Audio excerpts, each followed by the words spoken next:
All right, everybody, it's Football No Filter. After a couple of weeks off, we are back.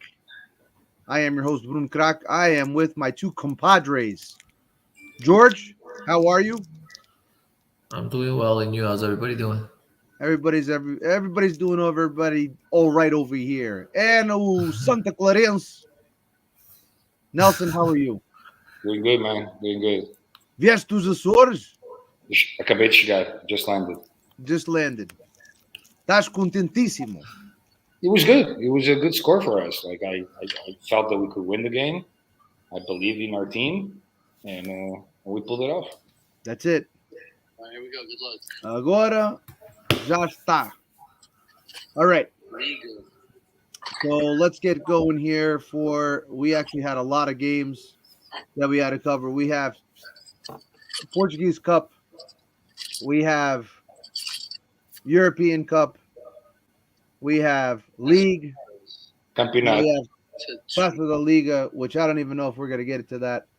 We're gonna get into everything, and on top of that, I think we still have national team somewhere in there. You guys want to start touching on the? Let's start with the national team to get that out of the way. Last game against Luxembourg, I think what was it, 5-0? Yeah, 5-0. 5-0. Nelson, you're in 1 minute. Could you describe what you saw, and were you pleased and all that other stuff? I mean, Luxembourg is weak. I knew we were going to win. I didn't know by how much, but we won. There's 2 games to go, and I definitely think we're going to qualify. We can lose, even if we lose against Ireland, as long as we beat Serbia in the last game, we get first place. So I don't see us losing first place. George, Same thing. I mean, it's an easy game. That's not really. These are not the games that you really measure a team by. But we usually do a little bit better against the bigger teams than against these smaller teams. So it's good to come out of it with an easy win and not having to, at least for now, count our start using our calculators to figure out if we're going to go through or not.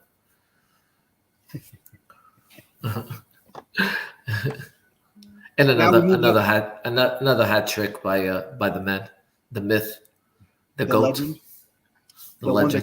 one that kicks opponents when they're on the floor. Kicked the ball. Actually, he didn't kick the opponent. He was trying. That's what happens when you hang around with Pep too much. Oh, there's that. I had a feeling that name was gonna get brought up. he had a little flash of the Real Madrid. I think was Real Sociedad or something like that game. Might have been, or wasn't it Getafe? One of them. So he was trying to, since it was Halloween, he was trying to dress up as Pep. All right, now we move to Taça de Portugal, and we had a clásico, a Lisbon derby. Nelson Bullinins, the real Bullinins, The real Bulls. hosted Sporting. And were you satisfied with the outcome and the performance of the team? Yeah, absolutely. It was an easy game for Sporting. Sporting won 4-0. Could have been a lot more. Belenenses really had no chance. I mean, we all know what they're going through. But it was nice to see Sporting play Belenenses, the real Belenenses again. Erstelo. That was nice. I still think it's one of the nicest stadiums in Portugal. So that was nice to see. But easy game for Sporting. No, it was never a question. Okay. And George, well, I'll talk about these Porto and Steam Trends. I mean, Ivan Nielsen did what he had to do, which was the most important thing, which was score. Porto got an early goal, and then it was kind of just management there. Sintrens really didn't have a lot, and that was that. Sintrens obviously very weak, to the point that even Zaidu shined against Sintrens, and that's all I got to really say about that. George, you had a little tougher task. You guys had Trofans. Tough games, tough place to play for Benfica. Benfica historically struggles there. Doesn't necessarily mean that they're going to lose, but they do have to sweat it out. And you guys needed overtime to beat a very difficult Trofans. Yeah, I mean, I think I don't know.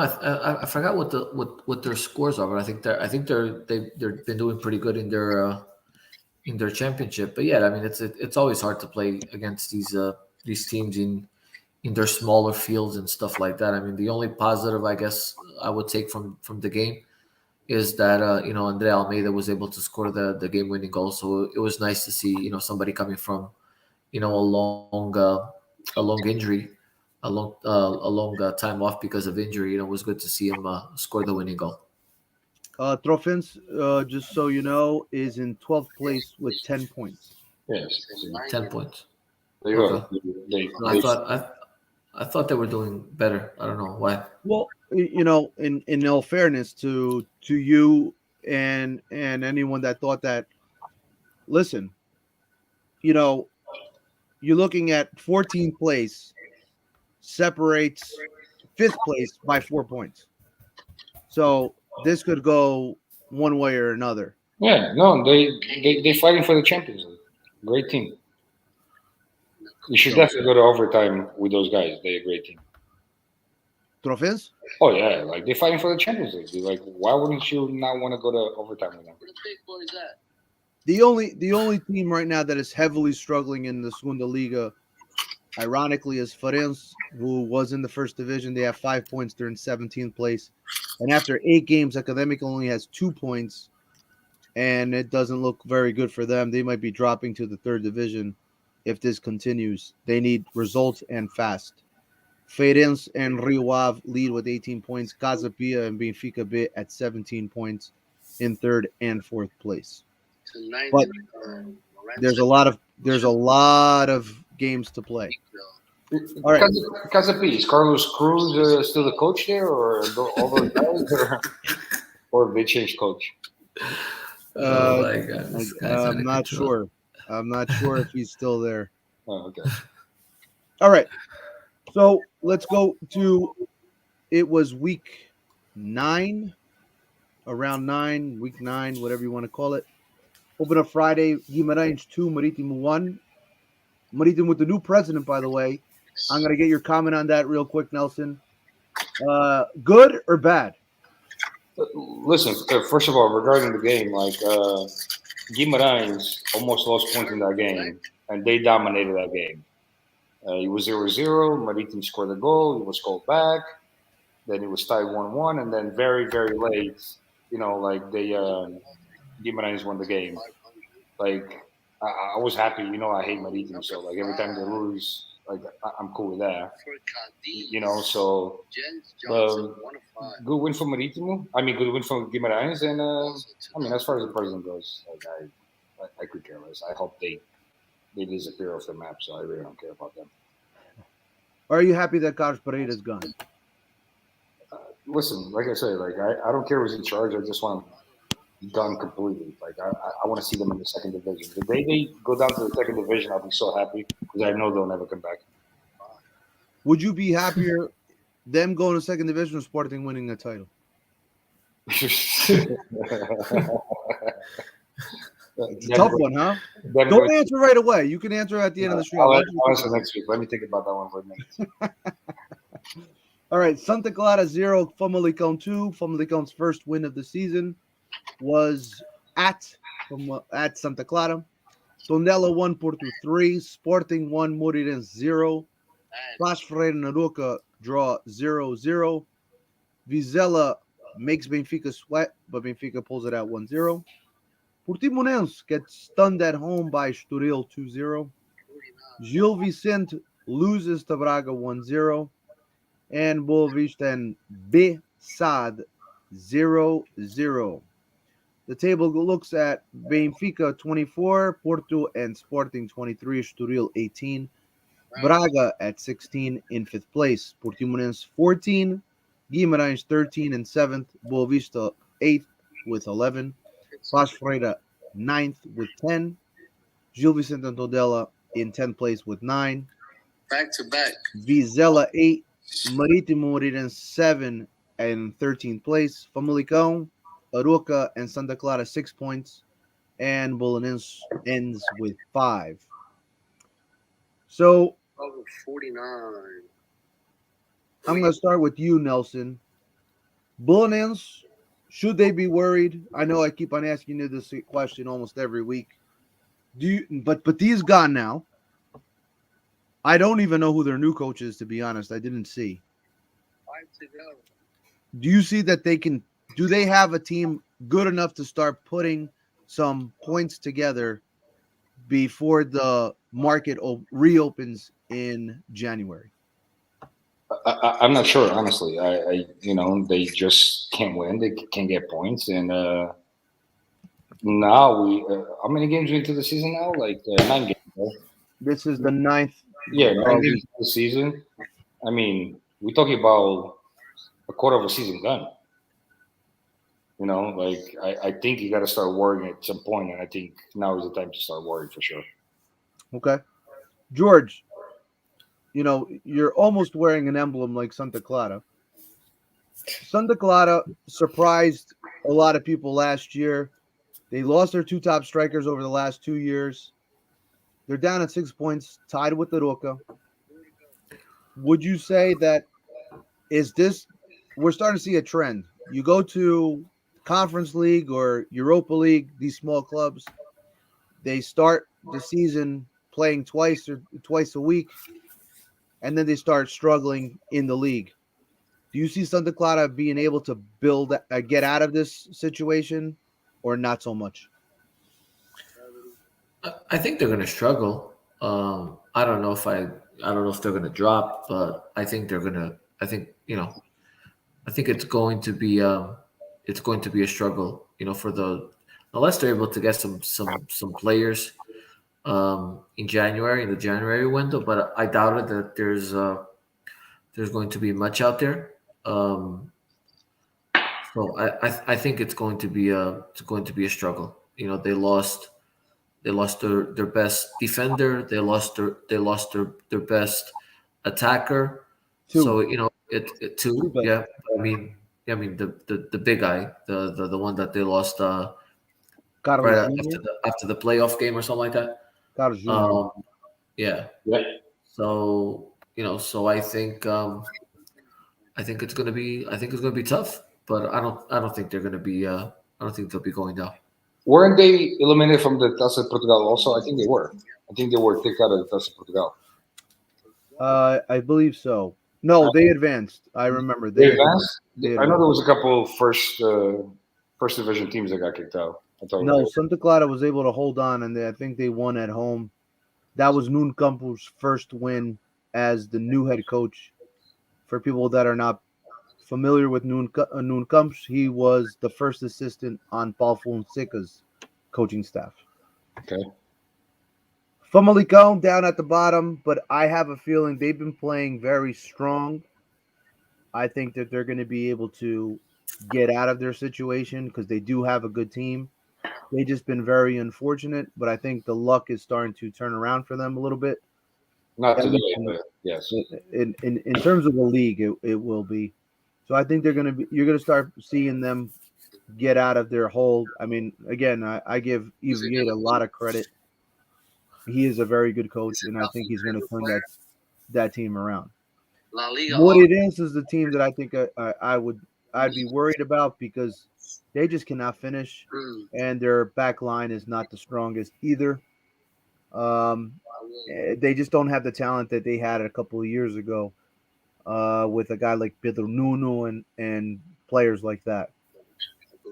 Maritimo, I'm very curious to see what they're going to do with their new president. So let's go into the games. We had Tondela 1, Porto 3. Trigueira was in goal. Almeida, Sagnan, Quaresma, and Borges. Pedro, Undavarre, Augusto, Murilo, Dadashov, and Salvador Agra. For Porto was Diogo Costa, João Mário, Pep Marcano, and Zaidu. Otávio, Vitinho, Uribe, and Diaz, Ivan Nilsson, and Taremi.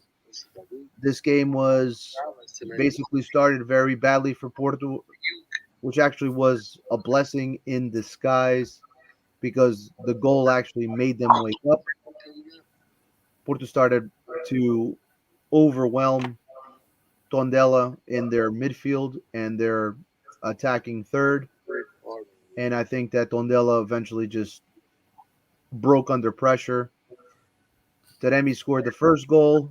Great play by João Mario.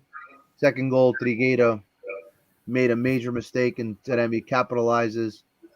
And then it was obviously the red card definitely helped. Last one. Porto. I don't think that it is very disputable about the red card. Oh, Valencia. I think it's a foul.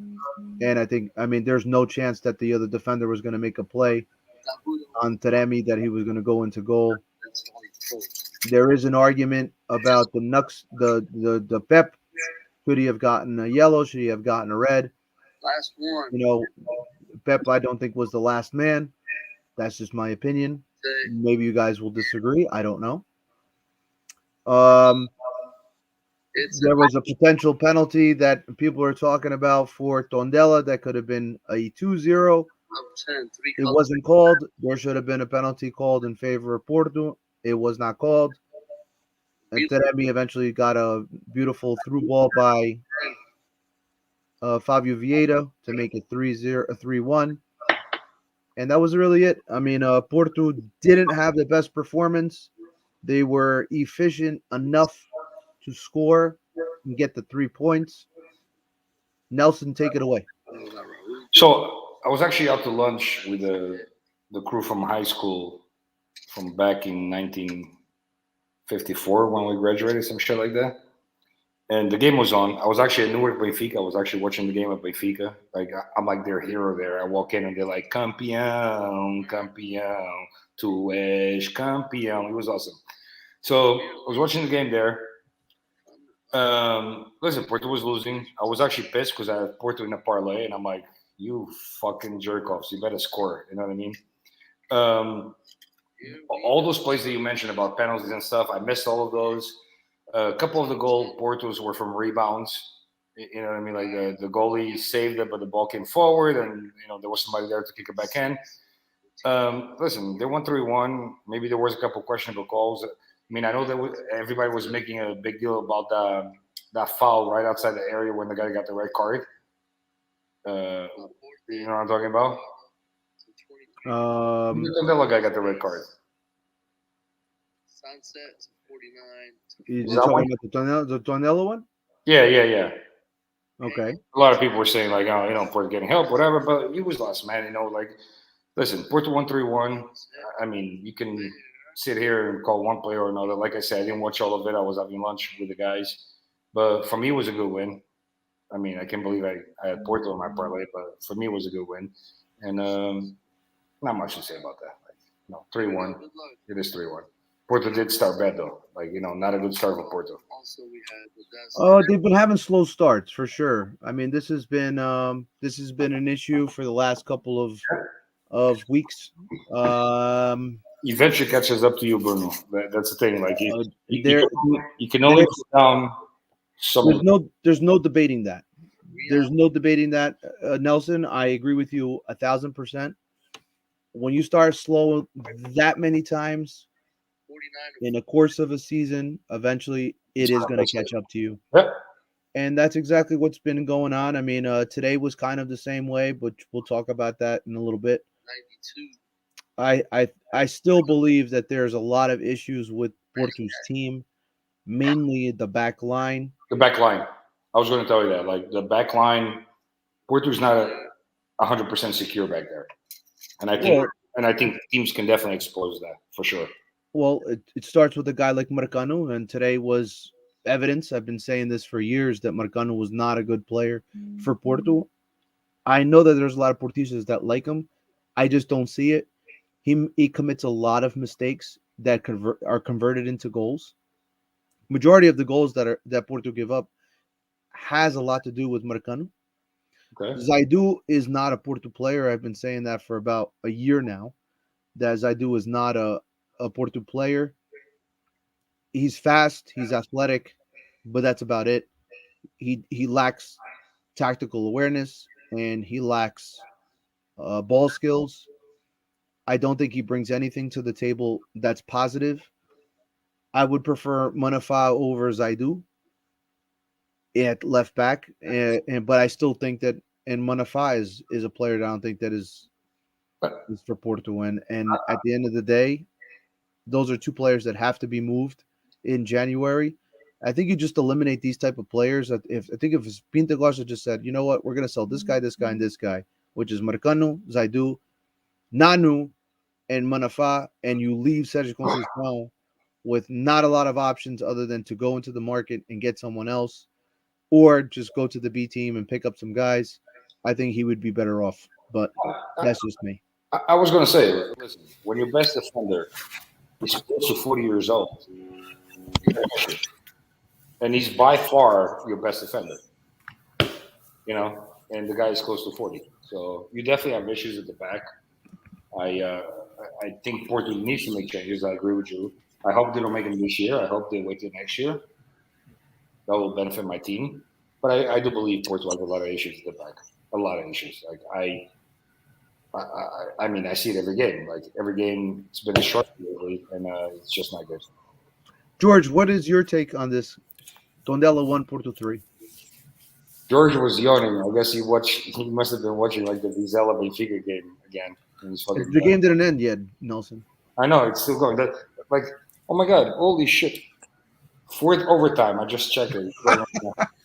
Hold on, the player that the supporter of a team that played Moreirense until like the 110th minute in a regular game, and the supporter of a team that needed a 3-month break between first half and second half of another game in order to make the cash transfers, bank transfers, is complaining about an extra minute of stoppage time when there was like 3 additional subs. I'm not making three subs after the 7 minutes were given, and the 7 minutes started with a Vizela player on the floor for a minute and a half.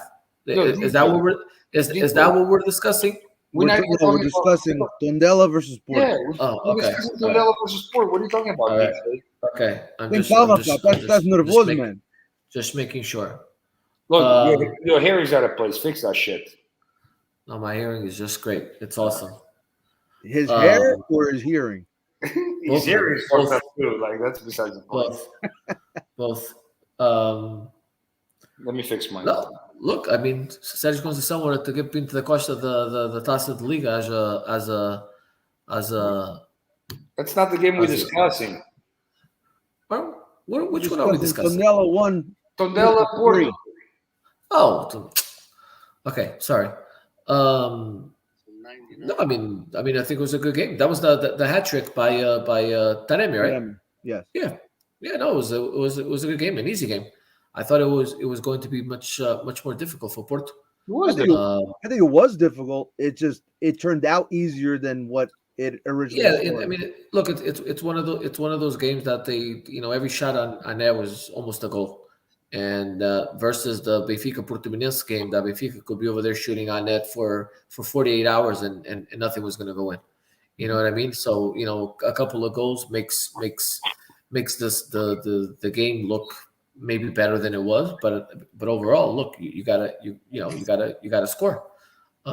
You gotta shoot to score. So I thought it was.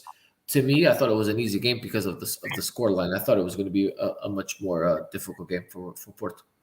I agree. It definitely. I think the score doesn't really dictate how difficult it was.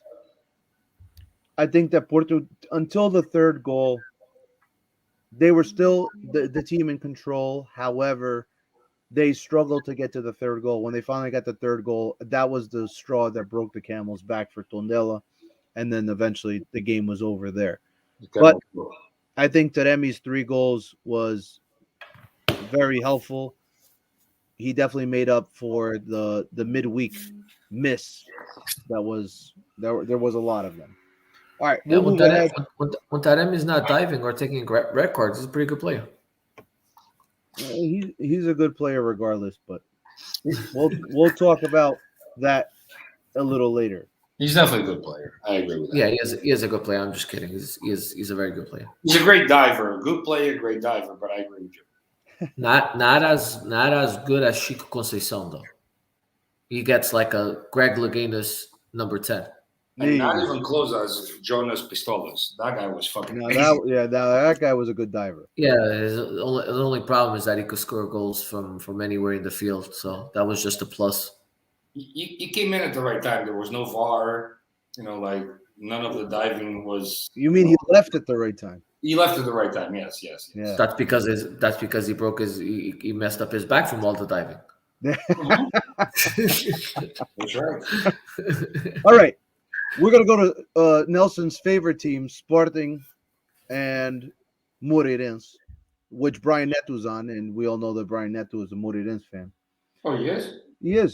So Adam was in goal, Inácio, Quach, Mateus, Porro, Palhinha, Bragança. Hey Brian Neto, why don't when you're discussing, why don't you put some comments over here about these crazy people discussing extra time when Moreirense, I think, against Porto was like 115 minutes. They're probably still playing.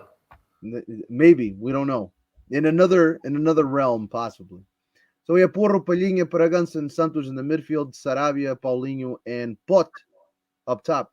For Moreirense, it was Kevin, Conceição, Vitória, Rosic, and Abdul, Ibrahima, Pacheco, Walterson, Franco, Pires, and Rafael Martins.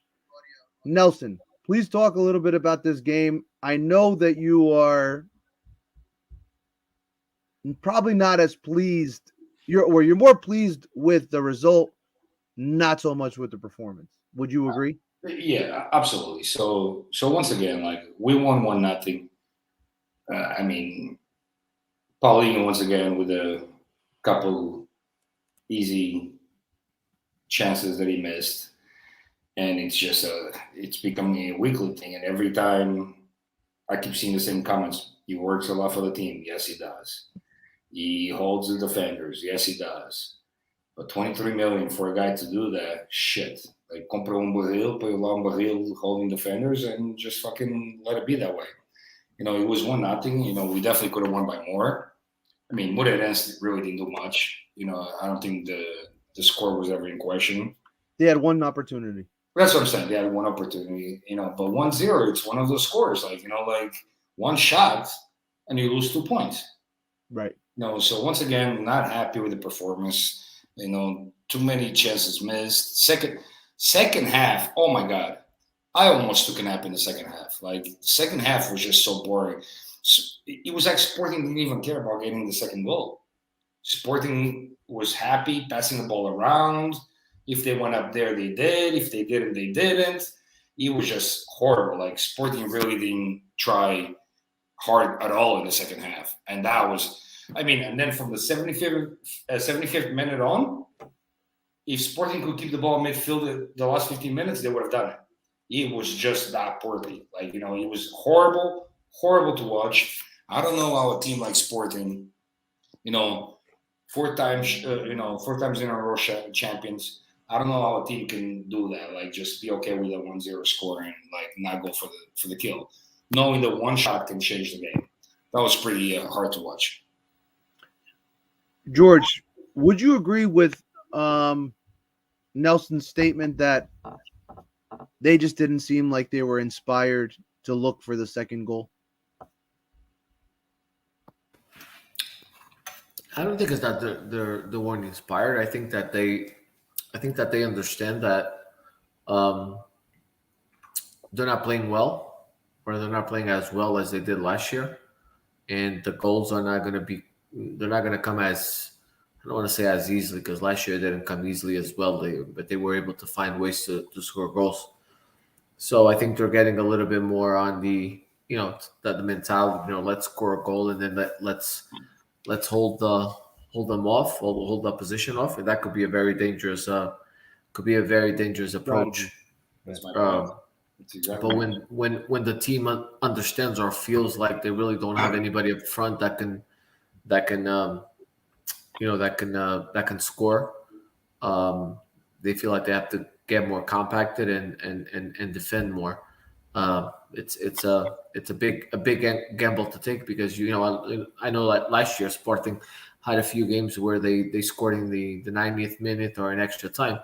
But if they continue to take the approach that they've been taking, they run the risk of them being on the wrong side of the equation this year on a lot of games. Nelson, do you feel that Sporting is struggling with the midweek responsibilities with Champions League, and then you have to go and find the motivation and rotate, a couple of guys for the league games? I'll be honest with you guys. I think we all struggle. I think all three of our teams are struggling, not just Sporting. I think all three teams played midweek, and all three teams really didn't come out and perform well. I know Porto won by 2 goals, but it was not as easy as the score indicates. You know what I mean? Not until Porto went up, it was not that easy. So I think all three of our teams are struggling after the midweek games, and but that's no excuse. That's no excuse. Sporting in the first half could have put that game away. They didn't. And then the second half, they just control the situation. But once again, one shot and changes the entire game, which is fucking horrible for me. I can't deal with that. I keep watching the same teams over and over. I keep watching Chelsea. I keep watching Liverpool. I keep watching Bayern. These teams play midweek, and then they come out on the weekend, and they destroy teams anyway. It's like they never even played midweek. So it's like it's just a different mentality. I have a question for you. Oh yeah, for you both. Happy birthday, Victor. Yeah, happy birthday. I have a question for the both of you, and this is important. I think, and this applies to all of us.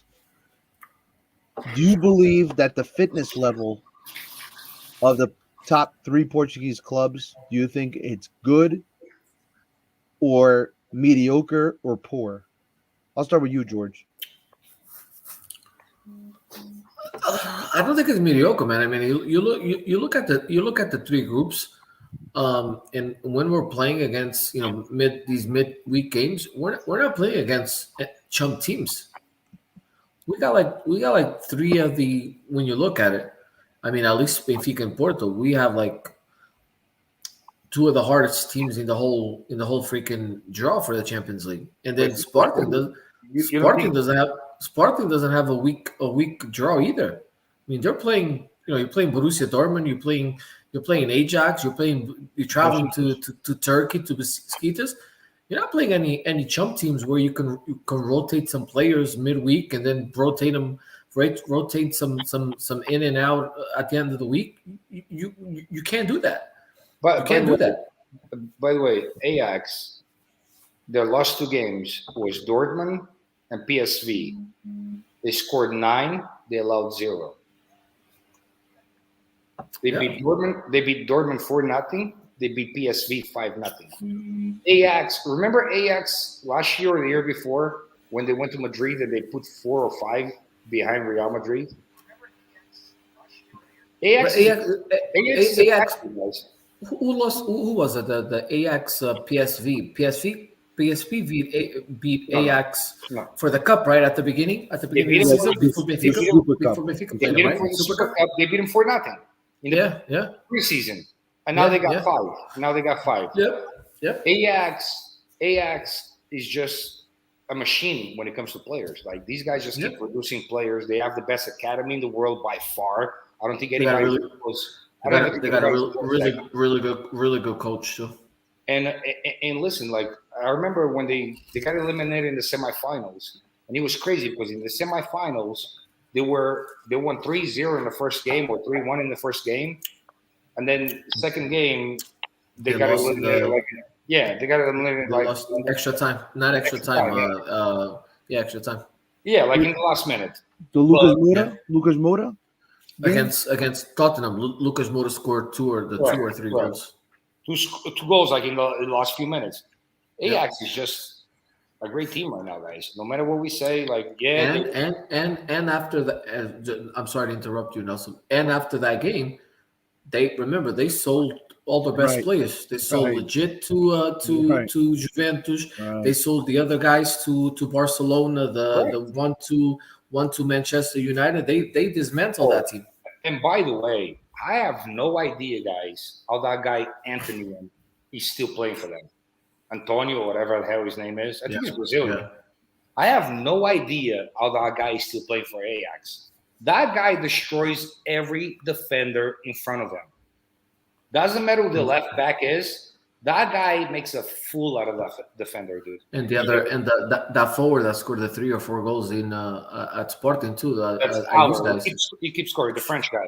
So Yeah, he's off the hook. But that guy Antonio against Sporting, against Dortmund, against PSV, that guy made a fool out of the defender on that left side. Fool. That kid is amazing. I don't know how much he's worth. I don't know what his pass is worth. There's no way that kid is staying there. There's no way. No way. That kid is an amazing player. How old is he? Let me check it out.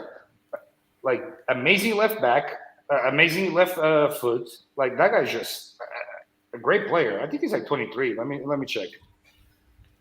Antonio Matola Hawks? No, that's not him. Antonio Mateus dos Santos. He's 21 years old, guys. 21 years old, dude. This kid, there's no way this kid stays there. This kid is amazing. Amazing.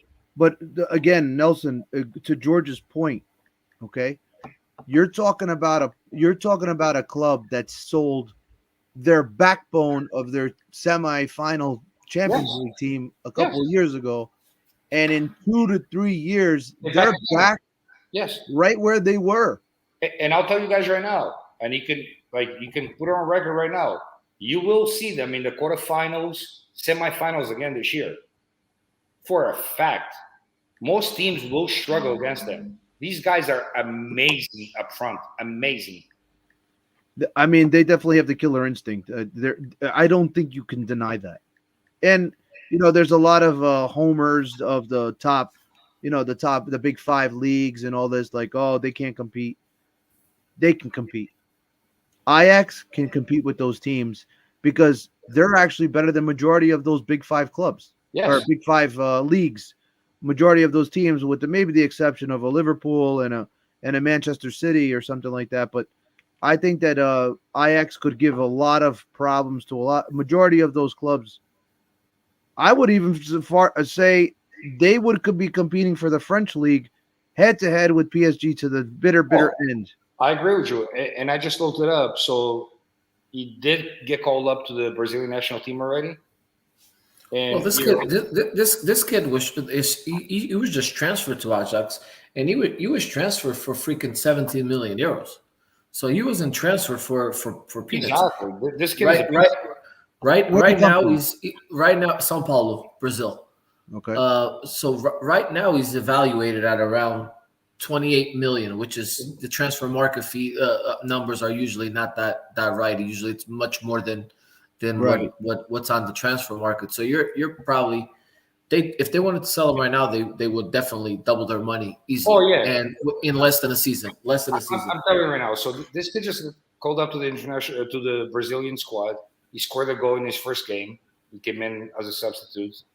This kid is going to be gone. This kid is going to be in a big team next year for sure, if not in January. You guys got to watch this kid play. He's got an amazing left foot, dude. He can shoot. Who was trying to pick him up when Ajax picked him up? Bayern Munich. Munich fought with him. Listen, you guys know I've been to Amsterdam a bunch of times. I've actually watched Ajax play live, and they got a great fan base, great stadium, amazing stadium, great academy, and that's actually one of the teams that I like to follow. And every time I'm in Amsterdam, 2 things I love to do is watch the Ajax game and hookers. I love them. And the kid is just a great player, dude. He's a great player. He's going to be good, dude. He's going to be in a big team next year. Nelson, just a quick question, because we're getting a lot of questions about your expeditions in Amsterdam. People want to rate your rating. Ajax 1 or the red light district 1? Oh no, Ajax is a close second. You know what I mean? Because as you guys know, I'm a forward also, and I score a lot more in the red light district. You got it. Understood. This kid is very good. Too funny. All right. let's move forward to the Sporting Vizela versus Benfica game. We had Charles and goals, Julião, Aidara, Fernandes, and Afonso, Paulo, Claudomir, Mendes, Samu, Moreira, and Sheketin. For Benfica, it was Vlaco Dimos, Veríssimo, Otamendi, Vertonghen, Gonçalves, João Mário, Weigl, Grimaldo, Rafa Silva, Yaramchuk, and Darwin Nunes. I know, George, you were sweating all the way to I think it was what was it, Monday night that you guys finished the game, or was it today, this morning? I don't remember. Anyway, You just finished. I just want to, you have to give a lot of credit to Vizela. I know you, and I know you're going to say that Vizela played a heck of a game. Yep, Vizela played a heck of a game. Vizela is very well coached. He's the coach for Vizela. Seems like he's a Jorge Jesus fanatic, not fanatic, but has studied the way Jorge Jesus coaches and his style of playing and so on. So yeah, it was a very difficult game. These games after European competitions, they're becoming very difficult.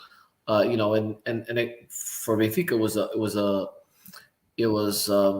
it was bad because of the scoreline against Bayern, right? Playing 70 great minutes of soccer, having a couple of opportunities to go ahead and to score, and then to get bombarded, towards the end of the game. So having to turn around and then play at a very difficult field against a team that's doing really well. It was a tough game. It was a tough game, and we had a couple of opportunities during the game to score before that, but we finished the game. Vizela finished the game on top of us. I was watching the game. I was actually watching the Giants at MetLife Stadium and watching the game on my phone. And the extra time, the 7 minutes, 6.5 minutes of those 7 minutes were played on Benfica's side of the field. So all credit to Vizela. Maybe the tie would have been an appropriate score, especially the way the goal took place. It came off of a slip of the Vizela player that lost possession, and that Pizzi had that breakthrough on the right side and was able to cross that ball to Rafa. But Rafa's been a beast this season. I think a crazy finish again. Out of almost a volley, right? The ball was about to hit the field, and he just poked it with his foot. With his inside foot, which is even more difficult, right? Because the ball's coming from the right side, so you would think that you would push it through with your left foot, because that's, as you're running towards the net, that would be, you would think it would be easier to do it that way. And he actually poked it in with the right foot, which is a very difficult technique to do. So yeah, I mean, I don't know what to say. I mean, it's one of those games that unlike the Portimonense game where we deserved to win and we didn't win. Maybe this game we didn't deserve to win and we won it. George, now, were you satisfied with the subs that Caballero was able to do? Caballero when it comes to the subs, he always I don't want to say disappoints me, but like the Bayern Munich game, I think we got killed that game because of the subs. But look, we finished the game. I think we finished the game with 7 or 8 offensive players. We played most of the game with just 3 defenders, straight out 3 defenders, right? We played with tres centrais but usually when a team plays with tres centrais, it's not tres centrais. It's instead of three, it's five, because you have the two laterais, playing almost in a five defensive organization. But this game with Vizela, it was literally just the three centrais. I hate it. Look, I think Tarap's time at Benfica has ran out. I think every time he gets into the game, I think he slows down the game way too much. To slow down the game, we already have João Mari. We don't need Tarap on the field. So that substitution, I don't know what that substitution was about. You look at the Darwin Nunes Pizzi substitution. In hindsight, it worked out because Pizzi was the one that assisted Rafa. But you look at it and you're like, all right, so you needed 3 points. You're in the freaking 84th minute of the game, and you're taking out a forward and you're putting in technically a midfielder. I didn't really understand that either. And then Alex Grimaldo for Everton. I mean, I don't know. I mean, Grimaldo is, I guess, a more defensive player than Everton. So you wanted to put a more offensive player on that side. But it is what it is. And then he took before that, he took Yaramchuk to put in Gonçalo Ramos. So he took out the two starting forwards to put in Gonçalo Ramos, which you could, he's a forward, and he put Pizzi in a game that he needed a win. So I don't know. I mean, I guess that's why he makes the 7 million and I make nothing.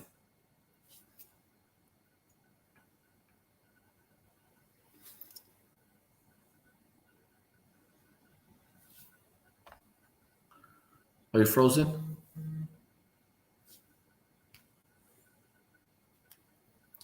I guess somebody lost power.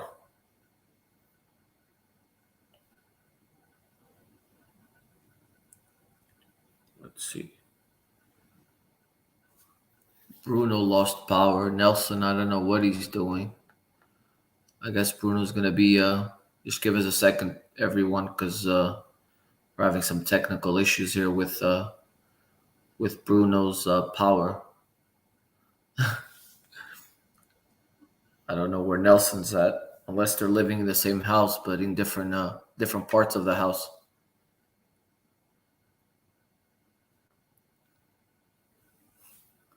Just bear with us a little bit.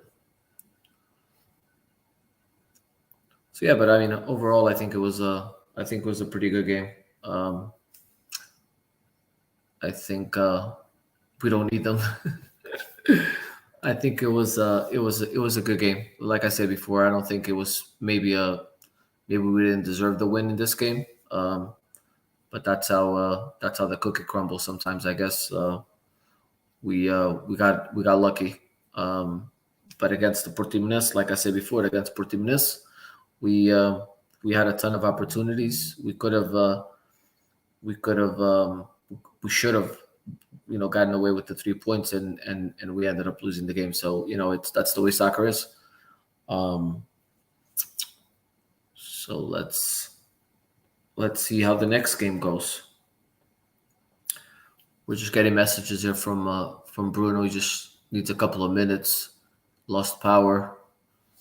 Nelson, I don't know where he's at. Maybe he started talking about the red light district, and he just decided to go take a trip somewhere. See where everybody's at. Yeah, I don't know who the Facebook user is. Let me find out here. That just commented that games like these win championships, and it's true, right? At the end of the season, you look back and you find a couple of these games that you were able to get some points when maybe you thought that the games were lost already, or they were short ties, and that's what determines who the champion is. But I think the season is young. I think we're going to we're going to see a lot more games like this, especially weeks of the European games. Like I said before, I think all three teams are playing against phenomenal competition in our groups, and it's going to make it difficult to rotate players. You don't want to make a fool of yourself in Champions League games, but at the same time, everybody says that the first priority is to win the national championship. So I don't think you're going to see that rotation. Oh, here we go. Look at that. See, now myself and the viewers, we just discovered something very, very important. We just discovered that Nelson is living in Bruno's house, because when Bruno lost power, Nelson also lost his signal too. It is. Hey, Nelson, are you in Bruno's bathroom? He's downstairs. No, I have no sound. What the fuck? He's my basement. What happened? I think he's in Bruno's bathroom, because when Bruno lost power, he lost power too, and now he shows up both at the same time. One is in the Dallas ranch, and then the other one is in the bathroom. I don't know. He's my basement. We got some kinky stuff going on over here. Yeah, he likes that shit. Look, and Nelson was in the potty too when he came back on.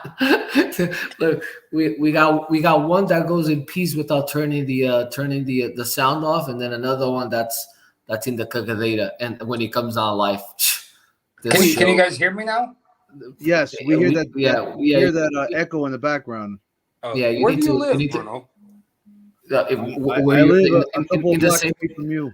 In the same place where you're at. Yeah, we lost power, dude. It was a disaster, like very dangerous. Are you guys somewhere? Are you guys in the same place though? For real? Are you guys in the same town? You're not in the same town. Hold on, I'm trying to he's just a return couple from the other blocks place away. again. Give me 1 second. He's a couple blocks away. He's a couple blocks No, away. That's all he is. No, he's not. Yeah, he is. Really? Oh, I Yeah, didn't he's know a that. couple blocks away from me. Oh wow! Seriously. But in the same town or a different town? No, different town. But I mean, we all got the same situation. So. Oh well, cool. So. All right. I know that you held everything down. I don't know exactly where you're at now. I see Mike Matias answering that games like these win championships. So we were just talking a little bit more about the Vizela game. I didn't want to move forward, but basically, where we left off before these guys lost power. That maybe it's a game that Benfica didn't deserve the win, but unlike Portimonense game, Portimonense, it was the reverse. And games like these at the end of the season, when you look back, maybe games like these are the ones that determine who the champion is going to be. Agreed. Nelson, I have a quick question for you.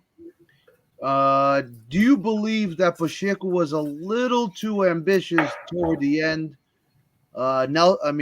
George mentioned it before. The last couple of minutes in the stoppage time was played in Benfica's half. Do you think that maybe he should have used a different strategy where he could have put the balls into the corners and kind of waste some time there and walk away with the 1 point instead of being so ambitious and hoping to catch Benfica napping and try to get the 3 points, being a little overzealous? So I'll say this before I even get to the game. First of all, I want to say congratulations to all my amigos Lampiões. They played 70 minutes against Bayern without allowing a goal. If that was a U9 game, the game would have been over, because I think they only played 60 minutes. So that would have been a great score. So congratulations on that. I hope they do the same thing in Germany. I'm very impressed with that. And now on to the game. Listen, Vizela played a great game. Great game. I thought these two games were going to be tough for Benfica. I thought Vizela and Estoril this weekend were going to be two tough games for Benfica. Vizela was definitely a tough game. Vizela, right before they allowed the goal, they could have scored, and and I would still love to see that replay of that goal. I'm not 100% sure if that was a foul when Rafa got the ball right there. Not 100% sure. No, it was Rafa or PC that crossed the ball? Easy. When Pizzi got the ball, I'm not 100% sure. But listen, Vizela played a great game. They played man to man. They were not scared of Benfica.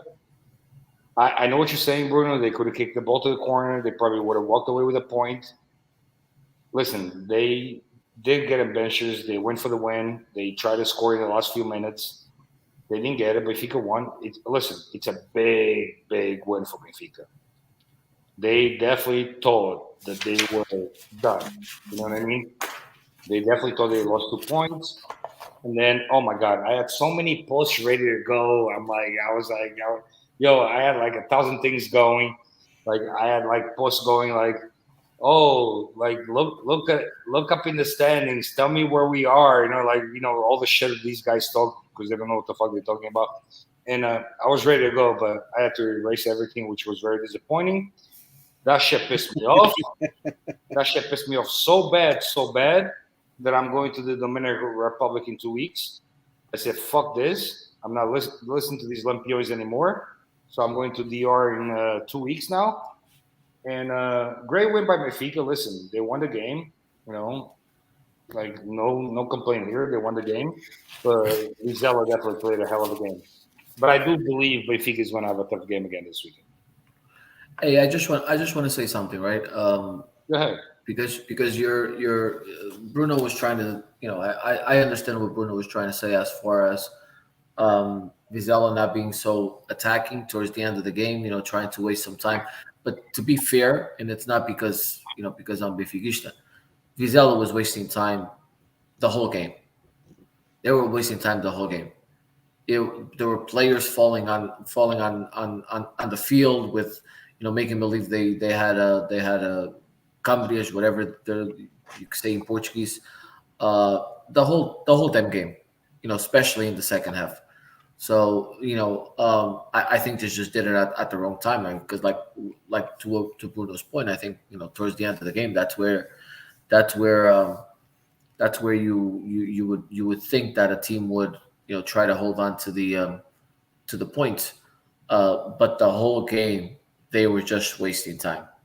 They were just wasting time the whole game, and also I want to give out a shout out to the fans in Vizela, because that was a really good atmosphere. For a smaller team, supporters were awesome.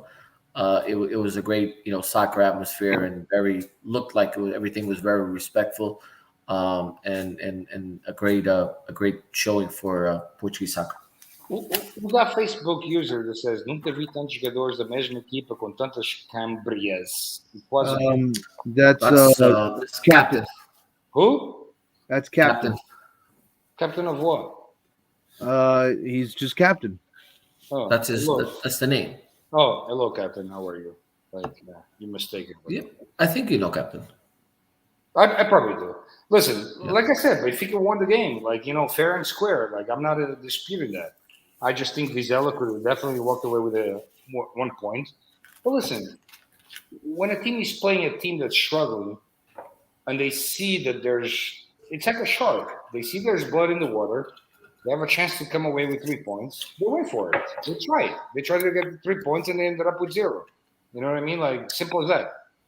But you gotta give props to them, for teams playing like that. That's how everybody should play, I think. George, you a Benfica fan, and I respect. I don't think you're one of those dumb Benfica fans, and there's tons of them. I'm friends with them on Facebook, and they're fucking retarded. I don't think you're that guy. I think you're very knowledge about the sport. I think you see things both ways. And listen, Benfica is struggling lately. We cannot sit here and pretend that Benfica is on a good run, because they're not. No, I think so. I agree.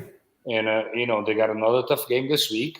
I think Estoril is not going to be an easy win for Benfica by all shape and form. And then we all know what's going to happen Wednesday or Tuesday when they play against Bayern. We all know that. But hold on a second. That game against Turil is at home. No, it's on the road. Yeah. It's on It's on the road? Yes, it's on the road. Benfica plays 2 games on the road. Sporting plays 2 games at home. Porto plays 2 games on the road. No, we host Boa Vista. All right, so Sporting plays 2 games at home. Benfica plays 2 games on the road. Benfica plays on the road. The game is in Estoril. That could be a difficult game. Listen, Estoril is playing. Estoril, yeah, Estoril is a good game. We just gotta have our transfers ready For the casino. for the Casino Estoril. Yeah. So now that I mentioned, now you guys know why I'm wearing the hat because I'm going to DR. So I'm just getting ready. You're traveling again, dude. Dude, I haven't been on vacation in 2 months, dude. What the fuck is wrong with you? You're on vacation every single day, dude. What are you talking about? 2 months. I haven't been on vacation in 2 months. I haven't been out of the country in 2 months. God, you got problems. You're not going to You got Iceland? issues. I got them too. You're not going to Iceland? It's too cold. Iceland's nice. Iceland's nice. I've been there 20 times. It's too fucking cold, dude. I'm going to DR. I already spoke to my nurse over there. And he's going to do my COVID test. Yeah. You have a nurse in the DR? Yeah. Yeah, the red light district nurse. No, she's good. Like she does the test like completely different than they do it here. Oh, the Chinese version? Huh? The Chinese version? What's the Chinese version? I don't even know what that is. They do the anal swab. No.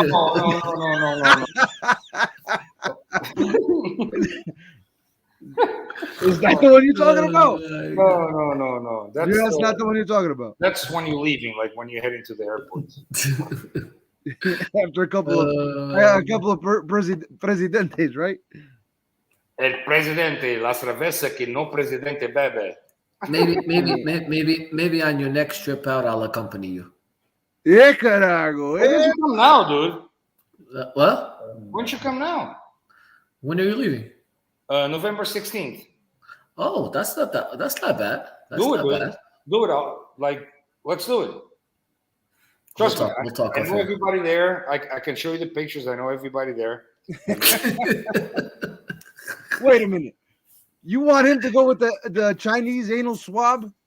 No. No, listen. If you want to go, honestly, hit me up tomorrow, and we'll go, dude. It's an amazing time. Like I have a great time there. Who's going to? Someone wants to go too. We got one of our listeners. Michael Matias is going to. I just say we book the football no filter vacation. I'll send you the link for my spot. I got everything. I'm going for 6 nights, $1,100. 6 nighs. That includes flight. That includes flight, hotel, all the meals, all the drinks, everything you want. Oh, that's not bad.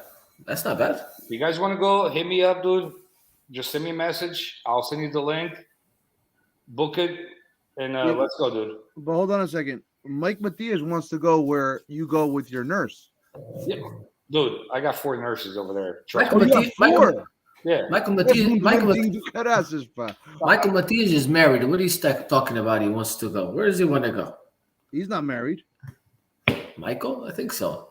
No, he's not married. Yeah, but he can say he's going on a retreat, like fucking, like husband to their wives better. Look, Michael Matias gave us the thumbs up that he is married. He's not married. He's got lying. a girlfriend.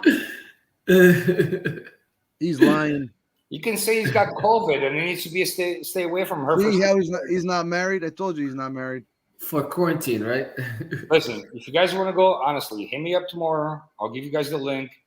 I know everybody at this hotel. I get upgraded to the room right on the beach, right in front of the ocean, with a jacuzzi in the balcony, with nurses 24/7. Like just hit me up. Oh, Wait, Mike. This is the DR, not Michael's good. Michael's got a good excuse. He's engaged, so it could be his bachelor party. Yeah, carajo. Football no filter bachelor party. I'll take my bachelor party. You'll have fun. Don't já tá. It's a great place. Great place. I was not even gonna go, but I said, "Fuck this! I'm going. I don't even care." Like, you know. Your nurse booked your physical and you had to go. No, dude, I was pissed. Like, fucking that Benfica game got me fucked up, and I was like, "Fuck this shit." Like, you know, like, You needed a retail therapy. yeah. Send I me was send like, me send me send me the link. Where are you going? Send me the stuff. Look, I'm not even fucking with you guys. Watch this. Hold on. Oh my god. Look, I'm No, not fucking with you guys. you can't see anything, dude. It's too bright. Hold on. Oh, there you go. What the hell is that? My trip. Okay, we believe you. Yeah, I ain't fucking around, dude. You're always out and about. We believe you. All right, what are we talking about next? Now the next is the Champions League because we got to talk about that. So Nelson, I'm going to start with you. You guys had the first game. You Yes. played Besiktas. I'll admit it. You guys just shocked the hell out of me beating Besiktas too. 4-1 on the road. I was not expecting that. So talk to me a little bit. Were you shocked? Admit it. You were a little shocked. Me? Yeah. No. That's why he has to go get. That's why he has to go get the anal swab. That's because he gostoso. He wants to make sure he doesn't have. He wants to make sure he doesn't have any intestinal issues or something like that. I put up 100 hours that day, and I won 8,000. I was not shocked at all. I had Sporting. I had Sporting to win that game by 2 goals. They won by 3. I was not shocked at all. I didn't think Besiktas could keep up with Sporting. Listen, Sporting played a great game. Great game. That one goal that got called back, at the end of the first half, could have changed things. That would have made 3-2. That would have been a big, big change going into the second half. But Sporting played really, really good. Paulinho finally scored an amazing goal after hitting the post twice. And great win by Sporting. No, Sporting is probably in the top 150 in Europe. So great win. Oh my god. Well, I was pretty amazed that Sporting won 4-1. I thought they were gonna at least draw. At the most they were gonna draw, but it was a very good performance by Besiktas. You look at Besiktas and the other top 2 teams in Turkey, Fenerbahce and Galatasaray. All 3 of them are struggling. The champion that was, I think, 2 years ago, Başakşehir, they invested all their money they possibly can to be champion, and now they're struggling to stay in the first division the last 2 years. This is definitely a shocking result. Sporting has to be very fortunate that they walked away with 3 points. Now they have to repeat the same result, meaning the win at home against Besiktas in the second game. Nelson, are you optimistic for the second game, or you're going to be a little bit more reserved? No, I think Sporting will win again. Listen, I don't think Sporting. Okay, I'll say this way. Let me change that a little bit. I don't know who Sporting plays after Besiktas. I'm not sure if it's Ajax or Dortmund. You sure? It's whoever you played first. All right, so you'll be Ajax. All right, so I think we're going to win against Besiktas again. I'll be honest with you guys. I think Ajax is going to beat Dortmund again. So I think it's going to be wide open going into the last game. I think we're going to play Dortmund. You think Ajax is going to beat Dortmund in Germany? Yes, I do. I do believe that. So I think it's going to come down to the last game. It's going to be us against Dortmund. If you're right about that, I'm not. Are you 100% sure it's that? I'm pretty sure it's that. All right, I'll check real quick. But if that's the case, I think it's going to come down to the last game. I think it's going to come down to us against Dortmund in Lisbon, and anything can happen. I think we can beat them, but I think we definitely guarantee the Europa League. But I would much rather keep going in the Champions League. So let me check. I'm going to check the draw. I will say that. I mean, if you guys are able to beat Besiktas at home, that's a done deal. You guys are in minimum Yes, Europa League. correct. Minimum. There's just no other way around it. Correct. I agree with you. There's No, no no, other no, way. no, no. So match game 5 is Sporting Dortmund. It is. Yes. Yeah, because it's reverse. Everything is reverse. Yeah. So okay. So the way I look at it, after this game, after the next round, we're gonna have 6 points. Dortmund is gonna have 6 points. If we beat Dortmund 2-0 in match day 5, we advance to the next stage. If we don't beat them 2-0, they advance. Simple as that. Your last game, you definitely don't want to go into the Ajax Sporting game with possibly getting into Europa League on the line. You're going to need a No, little bit no, more. but Bruno, if we beat Besiktas have no chance. So They're it's done. Yeah, So I agree. That's going to be tough. That's going to be tough. I'll be honest with you guys. I was looking at this and I was like, oh my god, maybe Besiktas can beat Benfica record, but they already scored 2 goals, so they can even beat that record. I think you're asking for too much. There's one team that can beat Benfica record, Malmo. They've played 3 games, they've scored 0 goals, and they've allowed 11 goals. They can beat Benfica's record. All right. Porto played AC Milan. This was a game in which Taremi missed way too many goals.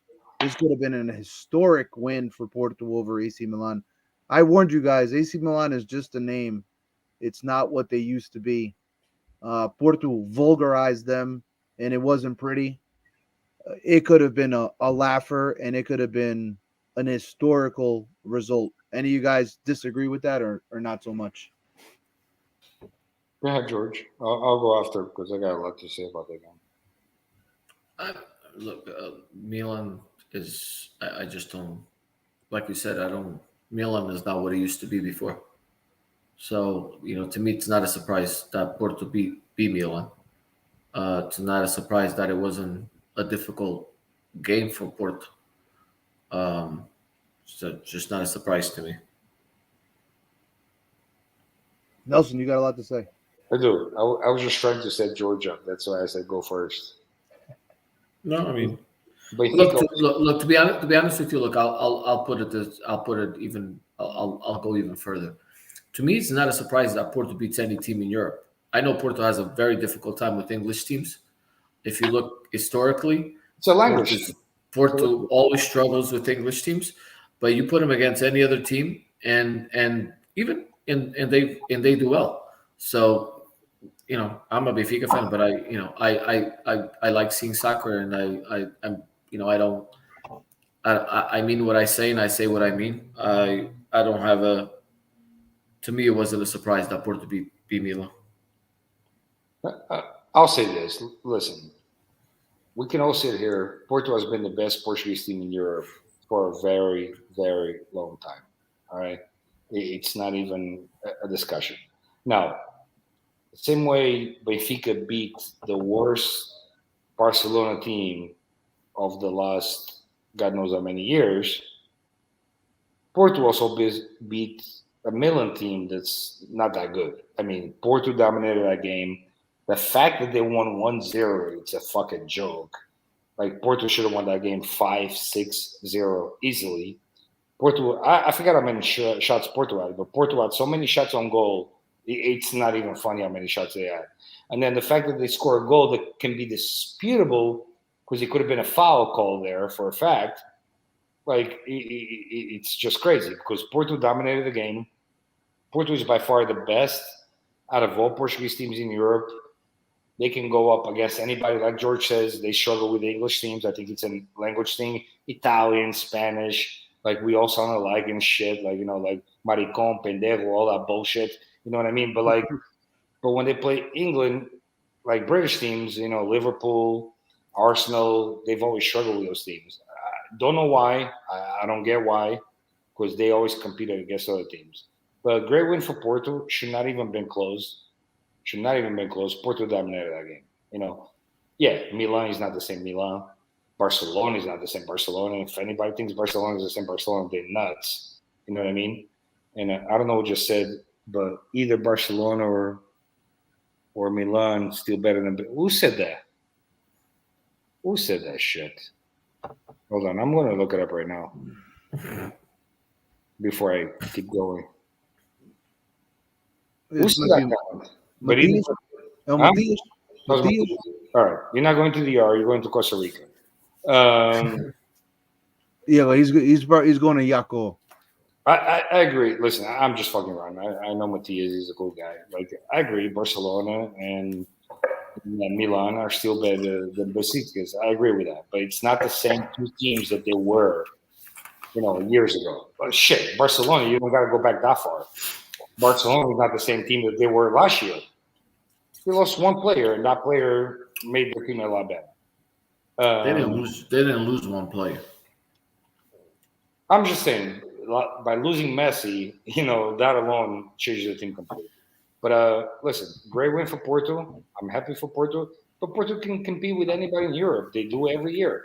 They'll struggle against Tondela and they'll struggle against fucking Passos, and then they'll go in Europe and they'll cause trouble to anybody. I mean, Chelsea was champion last year, and the only game they lost was to Porto.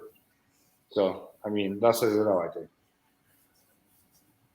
Damn, I'm so good at this when I'm drunk. George, anything to dispute there? On the Porto side, no, I already said. I mean, I agree. I mean, it was. I mean, if anything, it was a surprise that it was only 1-0. Exactly. Yeah. I agree with you. All right. So then we take it to Nelson's favorite club, Bayern Munich. They played George, you held them for 70 minutes, and then you collapsed toward the end, and they scored 4 quick goals on you. If there was more time, it could have been more. Disagree or agree? I agree. I think the substitutions sucked. I think there were horrible substitutions. And after the second goal, the Slovenia own goal, I think the team just gave up, which is not. It's not. It shouldn't be allowed. As not only as a Benfica player, but any player for any of these big teams, the players just quit on each other, and that's not cool, especially in this type of game. They did a great look. We got to be honest, right? Benfica played a really good 70 minutes. And I was actually having this conversation with a couple of my friends. You look back before the elections, and a lot of these plays, like for example, the Darwin shot in the first half. I believe it was in the first half. That sprint on the left side, and he cuts it in, and then he tries to rainbow it around the keeper. If it was before the Benfica elections, that goal probably would have gone in. And a couple of other shots while it was just 0-0. And now all of a sudden, the elections take place, and all of a sudden now these plays that before were going into the net, these shots that before were going into the net, they're not going into the net anymore. And you start wondering, could that have changed anything as far as the elections of Benfica? Because we know that the elections took place when everything was pretty much aligned with getting into the Champions League, being in first place in the Portuguese league, and now all of a sudden now we're struggling, right? And we're not getting the results that we were getting before. But overall, I think Benfica played a good game. We're playing arguably the best player the best team in Europe or in the world right now. They just make soccer seem so easy, and we held them down for 70 minutes, and then just didn't score when we should have scored while it was 0-0, and then I guess after the second goal there was just a realization that we're done. let's just think about the next game, and you can't do that. You can't do that when you're representing any of our three clubs here. You can't give up on your team, on your club, with 20 minutes or 15 minutes left in the game. Agreed. I, I want to add on to that. So listen, Benfica had a couple great chances. Benfica could have scored the same way Bayern could have scored before the first goal. Benfica could have scored a couple of times. Listen, Manuel Neuer is a great goalkeeper. Probably one of the best in the world, if not the best. The guy is amazing. He made a couple of great saves on Benfica. At the same time, this just shows you guys how good Bayern is. Alfonso Davis wasn't even on the bench. They said, no, this guy needs rest. They left him off. Gnabry was on the bench. They said, no, let's rest him. Bayern is just so loaded. The team is loaded from 1 to 23. It's not 1 to 11. They just loaded everywhere. That they can bench these guys, and not even convocar os gajos. And they play so fast. They can break you down in 10 seconds without you even know what the hell hit you. They're just a hell of a team. I do believe if Gnabry played, if Alfonso Davis played, that game would have been over by halftime. It wouldn't even been close at halftime. There was a couple of goals called back. There was a couple of balls that hit the post. They're just a hell of a team. Listen, I don't think Benfica, Sporting, and Porto, if they put together their best players and go up against these guys, I don't think we can compete. They're just that good. I don't know what lineup they're going to have next week when they play Benfica again. But if they play with their main guys, there's no way, shape, and form that Benfica can even keep close with these guys. You'll be over by halftime. At the end of the day, Bayern Munich right now is the strongest team, I think, in the world. And it's just because what they've done in the last couple of years. And the craziest part is did they even make the semifinals last year? No, right? Last year They made the semifinals. who did they get? They got eliminated by. It wasn't Chelsea that eliminated them. And it wasn't Manchester City. Last What year? the hell? Yeah, last year. I'll look it up real quick because now I want to know. So who were in the quarter? PSG. So who were in the knocked them set? PSG eliminated them. Eliminated them. Long story short, you got a team that is let's admit it, head and shoulders above everybody else in Germany. There's no, hands down, you can't even compete with them in the league. You just can't. You just can't. I mean, they're gonna win the league every year, and it seems like every year they have a slow start in the league, and then they pull it off and they win with 10+ point different anyway. And that's because it's a Bundesliga all-star team. I'm sorry to cut you off. So last year they lost 3-2 at home to PSG, and then they won 1-0 on the road. Yeah. Mm-hmm. This year will be different. That would not eliminate them. They would go to overtime. Okay. Now, with that being said, they have they don't have a lot of Champions League to show for with the quality of soccer that they've displayed over these last couple of years. And I'm talking about multiple titles. So, there's heavy rumors that Lewandowski wants to end his career at Real. I don't know why, but he does. There's a lot of different things that right now that it is still too early to say that Bayern Munich is going to win the Champions League because a lot can happen from now until then. Yeah, Sporting is not out yet. Nobody's out yet. Teams could come back and they could magically win 3 games in a row and turn their whole Champions League season around. And and I know that the only difference right now with Borussia Dortmund at home is, are they going to play a full squad against Benfica, and how well can Jorge Jesus prepare his team for a team like Bayern Munich? Because he's going to prepare for them, at least defensively. I can't say attacking wise, but defensively he's gonna have them very well prepared. And then you got an X factor, which a lot of people don't realize, is that they have this guy named Neuer, where He's you know he's Benfica, great. He's great. you know, they create clear opportunities to score, and they still can't score.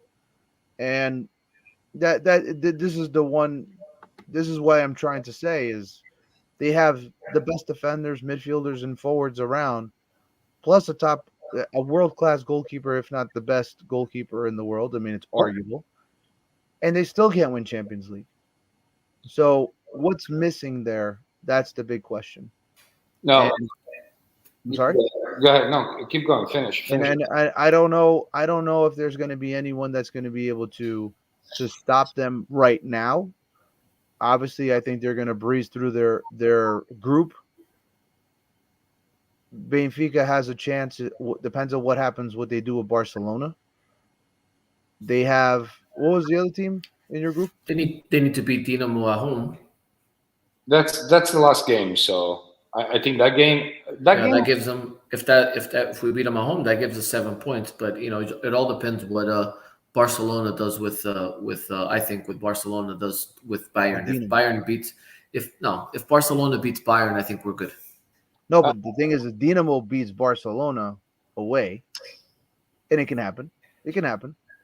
No, I would like that. I would take that. That is where things get complicated in the last two games because I think the key game is going to be Benfica versus Barcelona, not Benfica versus Dinamo. But Dinamo, even at home for Benfica, is going to be difficult because they're going to still have something to play for. So the way, real quick, I want to respond to Captain real quick. Captain mentioned if you look at Barcelona's squad, still a very good squad. They're just playing bad and they have a lot of injuries. So I'll say this, Captain. Couple things. One, Pedri, great player. Pedri is an amazing player, young kid. I think the kid was overworked last year. I think he played the most games in Europe by anybody. The guy was in the Olympics. The guy was in the Euro. The guy played tons of games for Barcelona. Like, there's no way, even though he's young, there's no way the kid is not tired. That was just too much. You know what I mean? So, I think that hurts them a lot for sure. Now, listen, I don't see any way, shape, or form that Benfica even gets a point in Germany. I don't think that's even possible. I just don't. And I think it's going to come down to the last game. I think it's going to come down to Benfica-Barcelona. I think it's going to come down to that game. Can Benfica tie or beat Barcelona over there? I think Barcelona is going to be a difficult game. Remember, Barcelona is going to have a totally different team than the Barcelona that came to play at Estádio da Luz. They have Agüero now. They have a couple of players that came back from injury. Ansu Fati is going to be playing the 90 minutes. It's going to be hard. Listen, it's going to be a hard game. I think it's going to be a very hard game, George. I agree with you. I think it's going to come down to the last game to whether Benfica goes to the Europa League or not.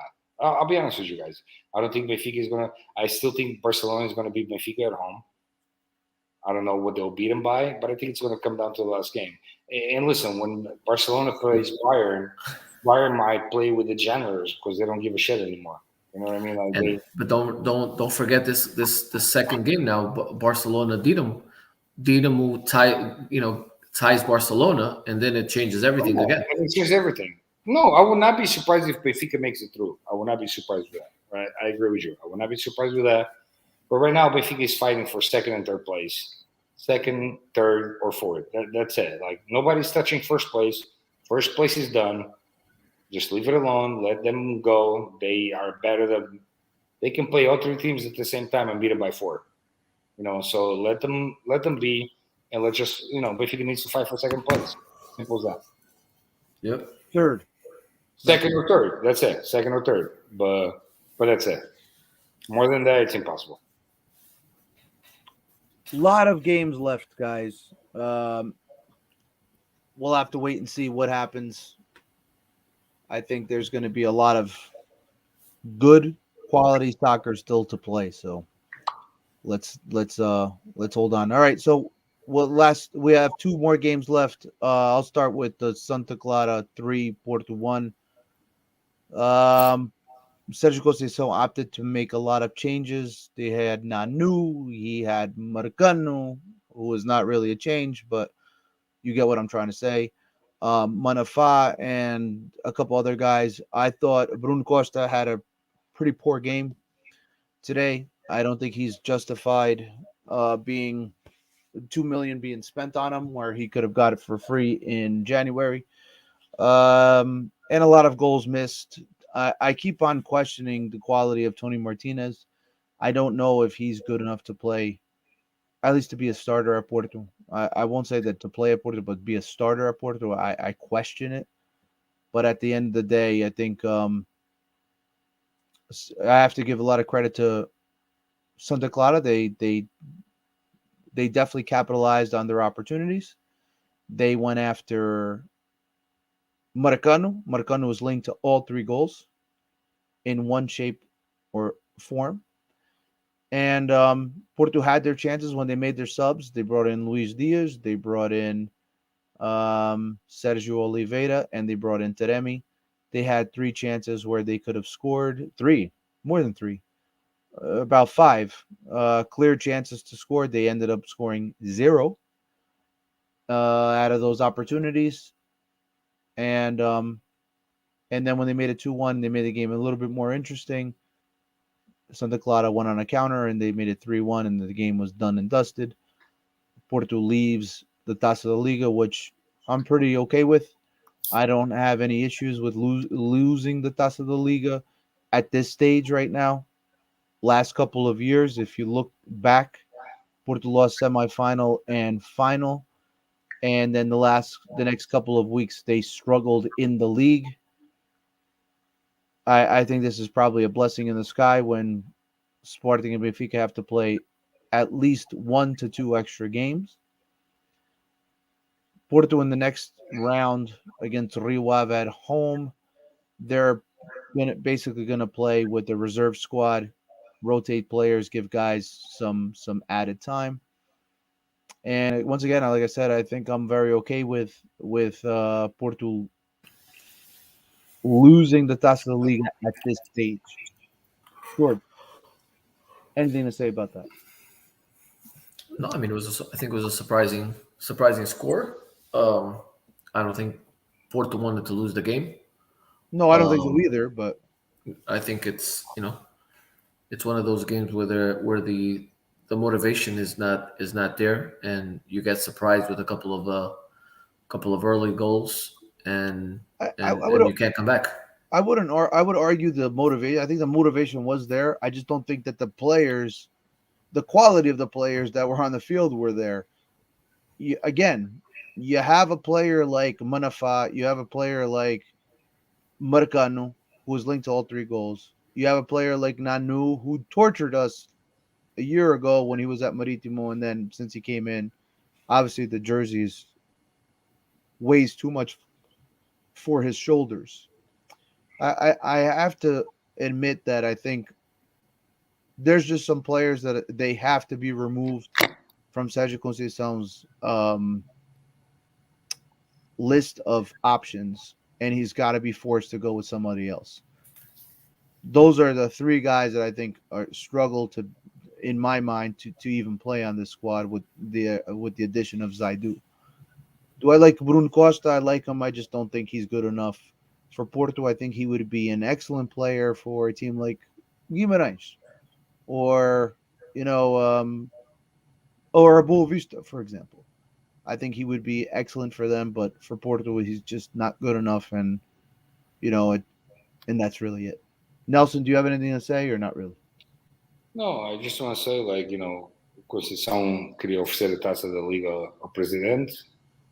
He's not going to be able to do that, mas eu fui a Caldas, I got a trophy there, and I'll offer it to him. I'm a nice guy. Okay. You're a nice guy? I'm a great guy. He's not a nice guy. He's a great guy. I'm a great guy. All right. Sporting 2, Famalicão 1, correct? Yep. Nelson, take it away. What Listen, did you come away from this? we rested a lot of players. We were up to nothing. I thought the game was over with. And then all of a sudden, Famalicão scores in the 90th minute. And then they score again. It was offside. I mean, one thing I got to say is like, listen, if you want to have these competitions, you cannot pick and choose which ones have VAR, which ones have no VAR. You either have for all of them or you have for none of them. It cannot be for one and not for the other. He's offside. The guy's offside. The Famalicão guy is definitely offside. It's definitely a good call. But I just don't like it. I don't like it. We had some questions, like in previous games, and it just, like make a decision. Either we have VAR or we don't have VAR. But, good win by Sporting. But, I mean, I never cared about Taça da Liga. Ever since the first, I think it was the first one when we got robbed against Benfica in the final. I stopped caring about that shit. I never cared anymore. That one penalty that got called and took the trophy away from us when the guy cuts the ball with the chest, that was it for me. I was like, fuck this trophy. You can keep it all you want. The one thing I like to add about this, like a couple years ago, Porto passed Benfica in the total amount of trophies. I don't know if you remember that, Bruno. I think It was a while ago. A while ago. Porto was up like 1 or 2 on Benfica. And all the Benfica comments were, oh, Supertaça, that shit doesn't count, blah, blah, blah, blah. Like nobody gives a shit about Supertaça. That was Benfica's response. Once they passed Porto again, and Porto fans started saying, who cares about Taça da Liga, this and that, like that's for like whatever. Benfica fans, no, that's an important trophy. It's like, I don't give a shit about Taça da Liga at all. Like, I don't care if we win it. I don't care if we get eliminated tomorrow. I just don't give a shit about that trophy, dude. I'm going to be honest. We lost, and I thought I would be a lot more upset about losing, but then you start really looking at things in hindsight with the limited roster that we have and, tiring out players, key players. Because, I mean, look at him today. I mean, Pepe had an opportunity to show something. He didn't get the job done. And this is going to be a year of adaptation for him. There's other players that just don't have the quality. I mean, I don't know what's going to take for Sergio Conceição to realize that Marcano is just a liability. See, and look, real quick, Bruno. And this is why it's so tough to like Benfica fans. So I'm on Facebook right now, and this Benfica fan just posted this. Segundo a comunicação social, levar 4 do Bayern é humilhante, mas levar 3 do Santa Clara é tranquilo. These guys are just dumb. You got 7 from Celta de Vigo. I don't even know if they belong to Spain or Morocco. You know what I mean? Like, it's like, like some guys are just so fucking dumb. It's like, We all know the conditions that Benfica got the 7 from Celta de Vigo. And Celta de Vigo had a good team. They weren't a bunch of chumps. George, all I'm saying is your team, my team, Bruno's team, we all have taken whoopings. All of us have taken whoopings, bad whoopings against shitty teams. Let's not sit here and it just, I don't know. Some guys have the fucking IQ of a fucking cockroach. The cockroach is mother. And no offense to the cockroaches, right? No offense to the cockroach, because some of them are smarter. So it's like, George, anything else to add? No, nothing to add. I mean, let's go to sleep. I need to sleep. No. Yeah, let's do that. All right. I just want to say, everybody listening, everybody watching, go buy Shiba coin. You're gonna make some money on that. Go buy that. All right. What the hell is that? It's a crypto. You do crypto? Of course I do crypto, dude. He doesn't want the government to get on his money.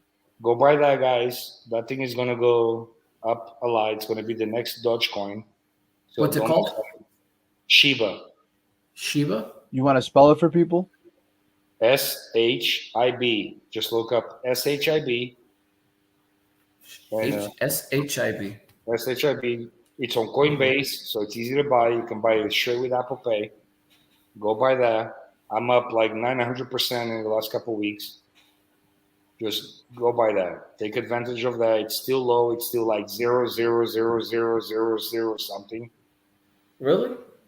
Take advantage of that. They burn coins because their market, they have too many coins out there, but they burn coins every day, and that thing will be the next touch. I don't think it's going to reach $1, but I definitely think it's going to reach 1 penny or 10 cents. And if it reaches 10 cents, you make a lot of money. Simple as that. So go buy that, guys. And there you have Sure. it. Today is your financial tip of the day by Nelson Litra. Also, if you want a nurse in the Dominican Republic, feel free to send me He some- got you covered. Doesn't matter if we're talking about finances or medical. Nelson Litra is your man. covered. All right, guys. He's well rounded. All right. Oh, Guys. predictions. We got to do predictions. Oh, that's right. You are correct. That is correct. Let's go back to that. So this week is Aroca Tondela on Friday, Porto and Boa Vista Saturday at 12 noon. I'm going to say Porto has to beat Boa Vista after the Santa Clara debacle. I'll say 2-1. Nelson Litra. 2-0 Porto. Jorginho. Porto Boa Vista? Sim, Porto Boa Vista. The B team? Qual B team qualquer, pá. Yeah, 4-0. Boa Vista. 4-0. Isso vai ser as canelas, man. 4-0. No, Canelas, 4-0. Canelas is the A+ team. Estoril, Benfica. I'm still shocked at this match, but George, go ahead. 1-0 Benfica. 1-0 Benfica. Wow. Okay. Nelson. I agree with George. Benfica 1, Estoril 1. I think Benfica destroys Estoril in this one. It's not even going to be close. I say 3-0 Benfica. Wow, okay. Sporting Vitória de Guimarães. Nelson. Paulinho's going to have a breakout game. I say Sporting 9, Guimarães 1. Jorge. I say 2-0, by the way. I didn't want to say 9-1. 1-0 Guimarães. God, fuck. Hey. I should hang up on you right now. No. Quad scores 2 off headers. Sporting 2, Guimarães 0. No chance. I don't think Guimarães has enough offensive firepower to score. Marítimo Gil Vicente, Belenenses Santa Clara, Famalicão Vizela. Interesting game. Braga Portimonense. And then the Moreirense Paço Ferreira on Monday to round it out. Guys, we'll see you next week. This was a long show. We had a lot to cover. Real quick, bro. She? Next week, there's Champions League. When are we doing the show? Do you want to predict now, or do you want to wait till we do the show afterwards? Because it's Tuesday and Wednesday. You know what? Next week's going to be is going to be very difficult for me. All right, let's do predictions now. Let's do it now. So I'll start with George this time. It's going to be Bayern Munich, Benfica. George. 2-0 Bayern. Nelson. Bayern 0, Benfica 4. Interesting. I just feel it. I say 4-2 Bayern. Okay. It could be a high scoring game. It was now a Sporting Besiktas result. What do you got there, Nelson? 2-1 Sporting. I don't think it's going to be as easy as the last game. You think that Besiktas will be better prepared? Yes. George. Um, 2-0 Sporting. I say 3-1 Sporting. And then we got Milan Porto. I'm doing a wishful thinking of Porto save their goals for this game. I think Sergio Conceição will have his team prepared for another Champions League game. And I'm going to say 3-2 Porto. George. Porto plays again Milan again, so Milan away. San Siro. 1-0 Porto. No, I don't think 1-0. 2-1 Porto. Nelson. I say 1-1. That would be an interesting. That would be good if Atletico went to Liverpool and lost. Which they will. So I don't think you need to worry about that. All right, guys. Make sure you hit like. Make sure you subscribe. We will see you guys sometime next week. Sometime next week. I don't know when. I think next week is November 3rd, right? Yeah. Mm-hmm. Yeah, November 3rd. Wednesday for sure. I cannot do the show. Let's do Thursday, and then 3 weeks from now, I'm gonna stream live from the Dominican Republic. 3 weeks from now. Let's see. 1 week, 2 weeks, 3 weeks. What day do you leave? I leave on the 16th, so that's a Tuesday. So we can do Wednesday or Thursday. Yeah, that works. Yeah, Wednesday or Thursday would work. Yeah, just give me like 24 hours so I can get a nice stand, so I can be nice for the show and shit like that. And bring your nurses on. Yeah, I'll definitely will. I'm gonna have my nurses on the show. Yeah, I have to ask them some questions. I don't know what happened to him. His battery. The nurse must have called him. Yeah, the paging Dr. Litra.